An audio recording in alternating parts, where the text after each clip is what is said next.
안녕하십니까. 더 잘 돕는 사람들의 정요섭 코치입니다. 이 시간은 여러분과 함께 크리스찬 코칭과 교회 교육에 관한 이야기를 잠깐 나눠보고자 합니다. 교회 교육 현장에 사실은 깊은 고민 중에 하나는 이거라고 생각을 합니다. 어떻게 신앙을 전수할 것인가 라고 하는 것이죠. 사실 다양한 교회 교육의 현장에서 또 전문가들과 책임자들과 또 여러 교사들을 만나서 이야기를 하게 되면 고민 중에 결국은 어떻게 신앙을 전수할 것인가라고 하는 고민들로 귀결이 되는 이야기들을 많이 듣게 됩니다. 정말로 여쭤보고 싶습니다. 어떻게 신앙을 전수할 수 있을까? 라고 하는 거. 믿음은 들음에서 나고 들음은 그리스도의 말씀에서 말미암은 것이기 때문에 말씀을 많이 들려주면 되는 것일까? 아니면 어떤 특별한 체험 활동들을 통해서 우리 아이들이 신앙을 이렇게 체감하게 되는 것일까? 아브라함의 하나님, 이삭의 하나님, 야곱의 하나님으로 이어지는 이 신앙의 이 전승들이 그때 그랬던 것처럼 지금도 여전히 우리 아이들 안에서 이루어지기를 간절히 바라보는 마음이지만, 그러나 또 교회 교육의 현장에서 보면은 한계에 부딪히는 여러 가지 모습들을 보기도 합니다. 쉽지 않다라고 하는 것이죠. 그럴 수밖에 없는 게 사실은 주일 중심으로 교회 교육이 이루어지고 있습니다. 일주일 가운데 6일 동안 월화수목 금토는 다른 일에 집중을 하게 됩니다. 그리고 일, 요일, 주일에는 교회에 와서 몇 시간 동안 예배와 성경 공부를 나누고 돌아가는 이런 상황이라고 하는 것이죠. 그래서 주일 중심으로 이루어지지만 이 주일이 나머지 요일들에게 큰 힘을 발휘할 수 있으면 참 좋겠는데 그렇지 못하고 있는 한계를 보기도 합니다. 그리고 교회 교육이라고 하는 이 부분에서도 우리가 이 주일 학교 혹은 교회 학교라고 부르고 있는 이 명칭 뒤에 보면 학교라는 말을 붙이고 있습니다. 즉 학교의 시스템을 우리가 가지고 은연중에 그 패러다임을 가지고 우리 아이들을 대하고 있다라고 하는 것이죠. 그러다 보니까 학교에서 그런 것처럼 전인 교육을 추구하고 있지만 교육의 정보를 지식의 정보를 전달하고 있다라고 하는 것입니다. 얼마만큼 알고 있지, 얼마만큼 할 줄 알지라고 하는 것을 통해서 이 교육의 역량을 평가하는 것처럼 이 우리 아이들의 신앙이라고 하는 것도 얼마만큼 신앙을 많이 알고 있지, 성경 내용을 많이 알고 있지, 찬양을 얼마나 잘 부르고 있지, 기도할 줄 아는가 이런 것들로 평가하고 있는 은연중에 이런 패러다임을 보게 된다라고 하는 것입니다. 물론 학교처럼 중간고사, 기말고사를 보면 우리 아이들의 신앙이 조금 더 열정을 내고 그럴 수 있을까? 그렇지만 그럼에도 불구하고 물음표가 여전히 남아 있더라라고 하는 것입니다. 교회 교육의 현장에서 가장 큰 고민 중에 하나는 이 세상의 문화와 교회 문화의 이 싸움에서 교회가 큰 힘을 발휘하지 못한다라고 하는 것입니다. 세상은 더 빛과 번쩍하고 더 재미있고 더 즐거운 것들이 우리를 아이들을 유혹하고 있는 것들이 훨씬 더 많다라고 하는 것이죠. 더 재미있습니다. 그러니 그곳에 가고 싶어 한다라고 하는 것이죠. 얼른 교회 마치고 그곳에 가고 싶다라고 하는 것이죠. 사실 또 학원에서도 우리 아이들을 불러냅니다. 너 중간고사 기간이지, 기말고사 기간이지, 시험 기간이지, 그렇다면 공부해야 되는데 학원에서 특별하게 시간을 준비했어라고 하면서 이 토요일과 주일에 우리 아이들이 학원에 붙어 있도록 만드는 이런 상황들 속에서 마치 골리앗 앞에 서 있는 다윗 같은 느낌이 들 때가 있습니다. 물론 다윗이 이겼습니다. 그래서 교회 교육에 희망이 있고 하나님 우리와 함께 하신다라고 하는 걸 여전히 알고 있고 믿고 소망 가운데 품어가고 있지만, 그러나 이것을 현실 가운데 교육의 현장에서 우리 아이들과 공유해 나가는데 어떻게 해야 될까라고 하는 여전한 물음표가 우리 안에 남아 있다라고 하는 것입니다. 이러한 고민들을 만나게 되면서 정말 교회 교육이 원하는 게 무엇일까 다시 한번 되물어보게 됩니다. 그러면서 만나는 두 가지 질문입니다. 교회의 본질이 무엇일까? 그리고 교회 교육의 본질이 무엇일까? 라고 하는 것입니다. 교회의 본질 무엇일까요? 이 믿음의 반석 위에, 이 믿음 위에 교회를 세우리라 라고 이야기했던 것처럼 사실 믿음이라고 하는 거, 우리의 신앙 고백이라고 하는 거 중요합니다. 근데 이 신앙 고백을 누가 했냐라고 하는 것이죠. 사람이 했다라고 하는 것입니다. 십자가의 복음으로 말미암아 예수 그리스도께서 십자가에 달려 죽으시고 그 예수 그리스도를 믿는 믿음 위에서 이 교회의 터가 세워졌는데, 그래서 신앙이라고 하는 거, 복음이라고 하는 거 정말 정말 중요합니다. 그런데 이 복음조차 누구를 위하여 주어졌냐라고 하는 걸 봤었을 때 사람이더라라고 하는 것입니다. 마치 구약의 시대에 이 율법과 안식일이라고 하는 것이 정말 정말 중요했었었는데 결국 이게 누구를 위한 것이냐? 사람이 안식일을 위하여 있느냐? 안식일이 사람을 위하여 있느냐? 율법을 누구를 위하여 주신 것이냐라고 하는 질문 앞에서 사람이 드러나게 된다고 하는 것이죠. 그리고 이 사람은 결국 하나님 앞에서 하나님의 사람, 하나님의 자녀, 하나님의 백성의 삶을 살아간다라고 하는 것이 중요하다라고 하는 것이고요. 교육의 본질이라고 하는 것도 마찬가지입니다. 사람을 어떻게 이해하고 이 사람에게 사람다움을 어떻게 구현해 갈 수 있도록 양육하느냐라고 하는 차원에서 이야기라고 한다면 이 교회의 본질, 교육의 본질 중에 중요한 한 가지는 이 중요한 밑바탕에 있는 기초는 사람이라고 하는 것입니다. 사람의 기초가 그러면 본질은 무엇일까라고 하는 질문을 드려봅니다. 사람의 본질이 뭘까요? 마찬가지로 사람의 본질은 그 안에 있는 생각이라고 이야기를 합니다. 물론 이제 저의 개인적인 견해이기 때문에 동의하실 수 있고 동의하지 않을 수도 있지만 뭐 인간의 생각하는 갈대라고 하는 것들을 떠나서 사람의 마음의 생각이라고 하는 것을 하나님께서 중요하게 여겼다라고 하는 것입니다. 물론 영혼이라고 하는 것 정말 정말로 중요하고요. 그러나 그 영혼과 사람 사이의 가교 안에서 일어나는 그 시작점이 생각이라고 하는 것입니다.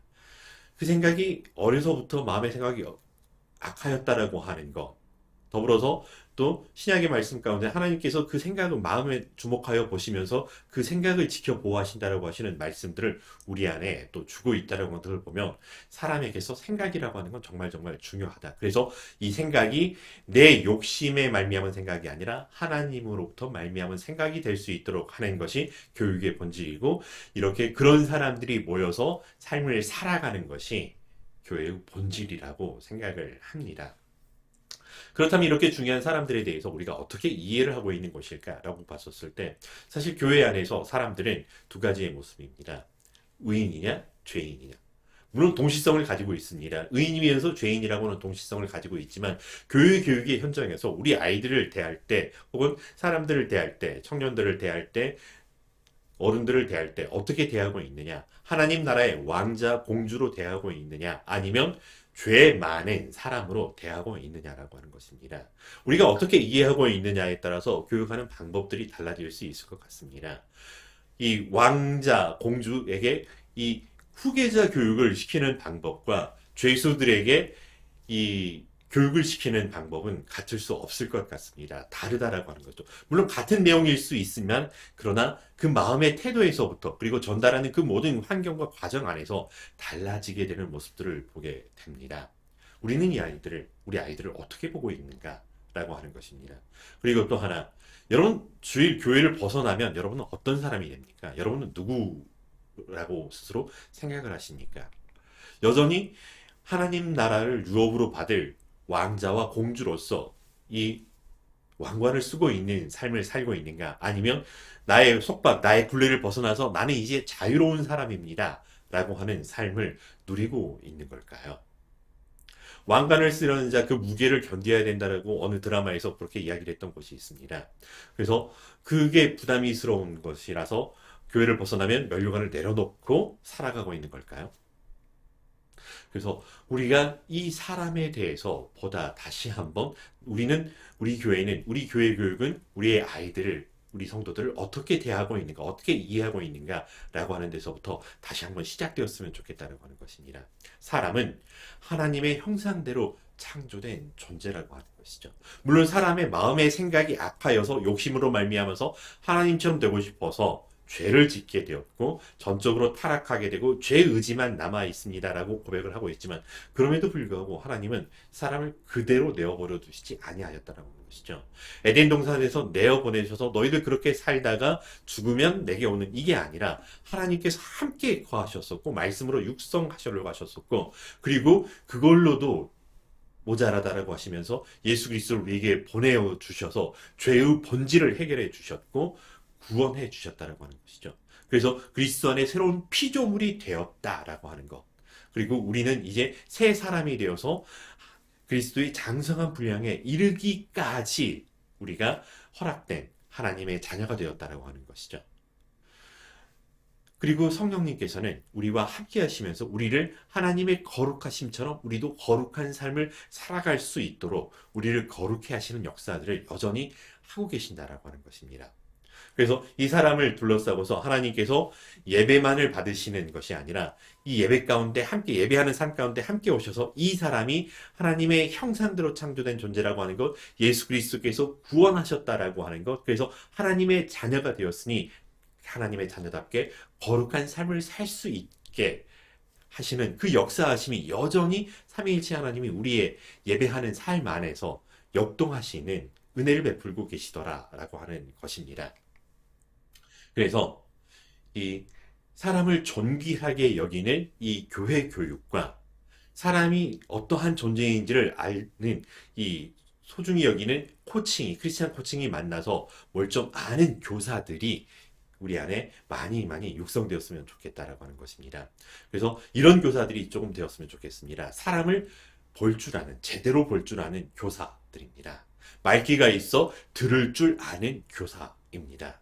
경우에 합당하게 말할 줄 아는, 행동할 줄 아는 교사라고 하는 것입니다.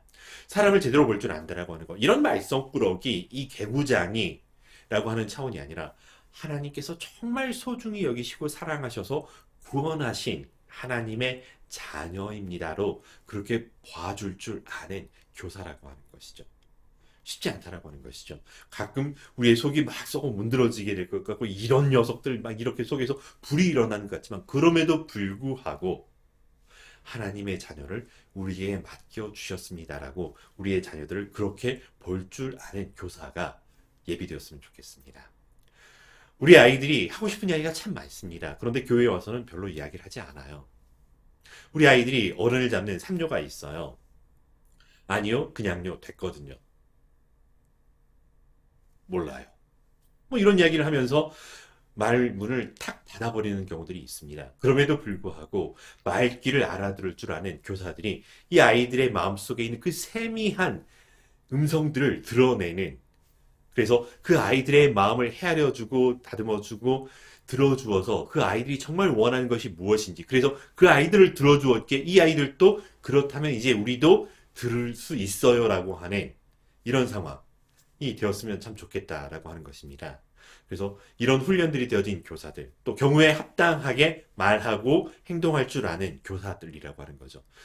말썽 많은 아이들이지만 그럼에도 불구하고 경우에 합당한 것이 무엇인지를 분명하게 보여주고 들려주고 요청할 줄 아는 이런 교사들이 필요하다라고 하는 것이죠. 바로 이런 교사들을 통해서 이 성경에서 우리에게 들려주는 많은 사람들을 옳은 대로 인도하는, 그래서 밤하늘의 별과 같이 빛나는 교사들이 교회 교육 현장 안에서 많이 일어났으면 좋겠습니다. 그래서 이런 교사들을 통해서 신앙이라고 하는 것이, 하나님을 경외하는 삶이라고 하는 것이, 예배하는 삶이, 예수 그리스도의 제자의 삶이, 하나님 자녀의 삶이 무엇인지를 보여주고 들려주고 그리고 경우에 합당하게 할 수 있도록 도와줄 줄 아는 그런 일들이 일어났으면 참 좋겠다 싶습니다. 그래서 그런 것들을 돕기 위하여 크리스찬 코칭이 준비되어 있다라고 하는 것이죠. 크리스찬 코칭에서는 세 가지 리더십이 있다라고 이야기를 했습니다. 존재의 힘, 경청의 힘, 절차의 힘이라고 하는 것이죠. 이 존재가 어떠한지를 알아봐주는 힘이라고 하는 것이죠. 하나님의 자녀입니다. 하나님의 형상대로 예수 그리스도의 장성한 분량에 이르게 될 성령님이 함께하여서 거룩하게 될 존재라고 하는 것이죠. 경청의 힘입니다. 이런 존재를 들어주는 것이죠. 이 존재가 부르고 싶은 노래가 무엇인지, 이 존재가 외치고 싶은 소리가 무엇인지 들어주는 것이죠. 먼저 들어주었을 때 그들이 하고 싶은 말을 다 했다. 안도를 하게 되면 비로소 그들이 들을 수 있게 된다라고 하는 것입니다. 그래서 이 경청의 힘을 통해서 존재가 어떤 존재인지를 알아봐 주는 것. 그 다음 경우에 합당한 절차들을 활용한다라고 하는 것이죠. 이거는 이런 거구나, 이건 이런 거구나 라고 하는 절차의 힘을 발휘하여서 이 존재들이 하고 싶었던 일들을 이렇게 순서를 따라 한 것이다 라고 하는 걸 알려주는 거예요. 그래서 해야 할 일들을 하고 싶어지고 할 줄 알게 되는 이런 교육의 현장들이 일어났을 때 우리 아이들이 신앙의 전수가 일어나지 않을까 생각을 해보게 됩니다. 그래서 교회 교육에 크리스찬 코칭과 크리스찬 코칭 리더십이 함께 버무러졌었을 때 놀라운 신앙의 변화, 성숙하는 전수가 일어나는 아브라함의 하나님, 이삭의 하나님, 야곱의 하나님이 여전히 우리 자녀들에게, 우리 아이들에게, 우리 교회 교육 현장에 일어나서 더 큰 결실들을 맺게 될 것을 기대합니다.